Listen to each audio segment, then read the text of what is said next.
So this becomes 1820. It's the 200th anniversary of Plymouth Rock. What's called the Plymouth Rock Society is created, or the Plymouth Society. That's the first real Illuminati group in the United States.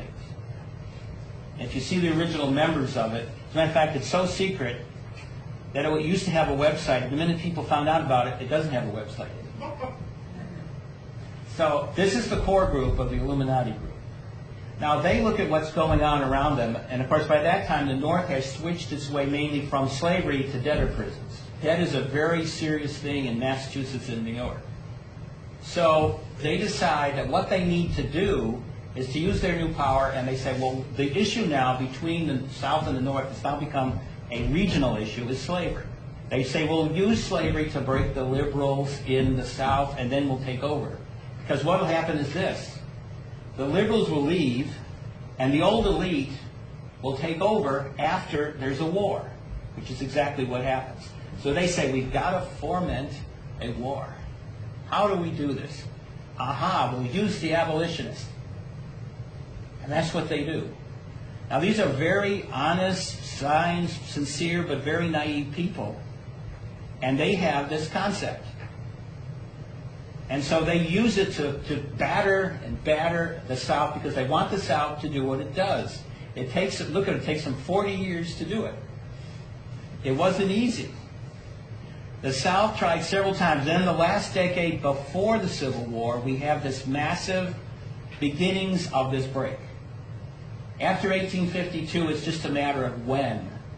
Lincoln just turns out to be the catalyst of something that had been sitting around for a decade practically before it happened.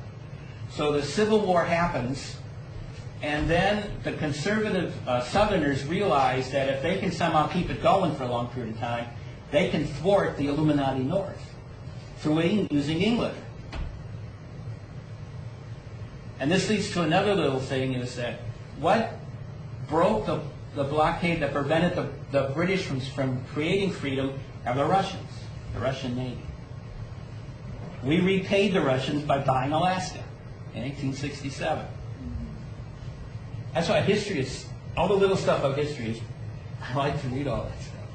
That's why did Seward finally buy Alaska? That's why. It's to repay the Russians for what they did. Because they saved the North in 1863, 1864. Anyway, I've kind of been going around to this, and now I'm going to stop and move on to going forward. But I just wanted to see how history is set up. So that when we go into the next things we're talking about, you can see that the same process is happening. It's stuff that you don't read about in history books. That's the key to the whole game. Now here Sheldan ties the events that he has described into today, into the context of today, and the collapse and the need for change, the rebooting, if you will, that is upon us, and that some of us fear and some of us are anticipating, but because we are looking at what is going to be on the other side of that, what will start, the new world, and not new world order, but the new world it will usher in. This is the basic thing you have to realize. The present collapse is a political, economic, social, philosophic, systemic breakdown. Because this group we're just talking about basically took over after the Civil War, increased its power bit by bit by bit, and finally it fell off the cliff because it went too far. So a truly massive paradigm shift is urgently needed.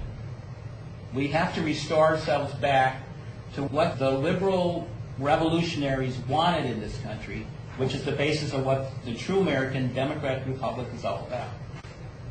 One of the things that I'm upset about people when they say America is a republic, it's a democratic republic. And the reason for that, and that's why Madison, Monroe, and Jefferson of Virginia, why did they call their party? They called their party the Republican Party. They called it the Democratic Republican Party. There's a reason for that. Jefferson wrote the Declaration. Madison is the father of the Constitution. Monroe is the first great Secretary of State, later President of the United States. I think they knew what they were doing. So I always refer to them, and then people get all upset at me. So, we start out with the start of the United States. And right at the start, there's a little hitch. Now, you know that the whole thing was supposedly, according to every history book you'll read, after Yorktown, there's this thing called the Treaty of Paris. There's a second little thing called the Treaty of London. You see, the king and his ministers did not really cotton very well with the fact that they had to say goodbye to us. The king would go around saying, well, the Bahamas were better. Of course not. Right? Until India shows up in the early part of the 19th century in a large scale, this was the jewel in the crown of the British Empire. So they didn't just want to let go of it.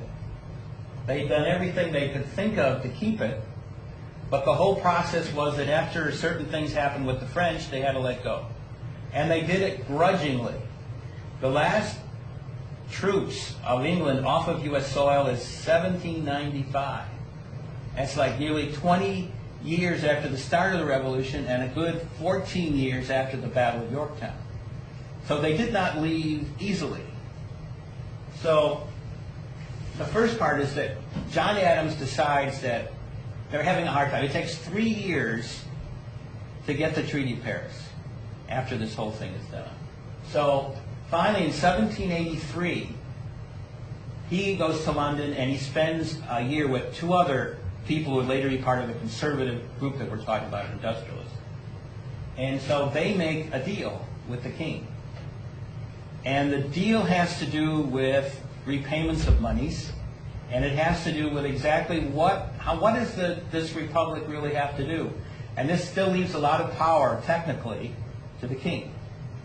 This is one of the wonderful opportunities to corroborate historically, because you can listen, you can do searches right while you're listening to this discourse. If you do a search on Treaty of London, you'll find that there have been many treaties of London. But if you put 1783 behind it, the Treaty of Paris comes up, and the exact specific event that Sheldan is referring to will then be right there. We are really like 90% free, not 100. Of course, they don't tell you this. How many people wade through the 70 pages of the Treaty of London these days? Right. So that happens. Now, 1820 is this Pilgrim Society because of Plymouth Rock. And their concept is this, the 200th anniversary of Plymouth Rock. The real reason for this organization is to say we have a plan. It's to put it together and put the whole process in motion, which is what they do. So, we'll skip by the Civil War. We already explained some things by the Civil War. The first chink in the game, okay, now it's after the Civil War. There's a giant argument going on about what to do with the District of Columbia. The District of Columbia wants its own government.